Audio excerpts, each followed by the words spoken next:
What would you do if a promise to God came with an unimaginable price? Jephthah's victory over Israel's enemies should have been a moment of triumph, but one fateful vow turned his celebration into heart-wrenching tragedy. Jephthah was the son of Gilead, but his mother was not Gilead's wife. She was a prostitute. Because of this, Jephthah's half-brothers, the sons of Gilead's wife, drove him away. They didn't want him to share in their inheritance. Jephthah fled from his home and lived in the land of Tob, where he became a leader of a band of outcasts and warriors. However, when the Ammonites threatened Israel, the elders of Gilead came to Jephthah, begging him to lead them into battle. They knew of his skill and bravery and promised that if he led them to victory, he would become their leader. Though bitter from their past rejection, Jephthah agreed, trusting that God would help him deliver Israel. Before going into battle, Jephthah made a vow to God, a vow that would seal his fate. In his zeal and desperation, he cried out to the Lord, saying, "If you will give the Ammonites into my hands, whatever comes out of the door of my house to meet me when I return in peace will be the Lord's, and I will offer it as a burnt offering." It was a bold and rash promise. Jephthah, like many others in his time, believed that a vow to God could secure victory. He was ready to make any sacrifice for Israel's freedom, but he didn't consider the potential cost of his words. Filled with the Spirit of the Lord, Jephthah led his troops into battle against the Ammonites.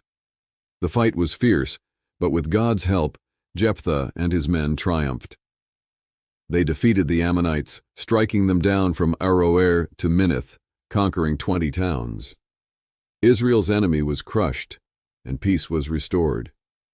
Jephthah had secured a great victory, and now he was returning home, proud and joyful. But as he neared his house, his heart was filled with a mix of anticipation and dread. He remembered the vow he had made to God. As Jephthah approached his home, the door swung open. To his horror, the first person to come out to greet him was his beloved daughter, dancing and playing her tambourine in celebration of her father's victory. She was his only child. He had no other sons or daughters. The moment Jephthah saw her, his heart broke, and he tore his clothes in anguish. "No, my daughter," he cried out. "You have brought me down and devastated me. I have made a vow to the Lord, and I cannot break it." Jephthah's daughter, seeing her father's distress, did not plead or beg for her life. Instead, she displayed incredible strength and faith. She said to him, "My father, you have given your word to the Lord. Do to me as you have promised, for the Lord has avenged you against your enemies, the Ammonites." But she had one request. "Let me go to the mountains for 2 months with my friends, so that I may weep for my virginity and mourn the life I will never have." Jephthah agreed, and for 2 months his daughter went away to the mountains to mourn. She wept for the future she would never experience, the marriage she would never have, and the children she would never bear. It was a time of sorrow, but also a time of acceptance. After 2 months, Jephthah's daughter returned to her father. Though his heart was heavy with grief, Jephthah kept his vow to the Lord. Jephthah fulfilled his promise, and his daughter's life was the price he paid for his victory.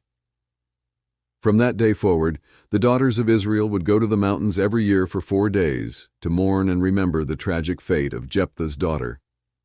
Her story became a solemn reminder of the cost of rash vows and the pain of unintended consequences.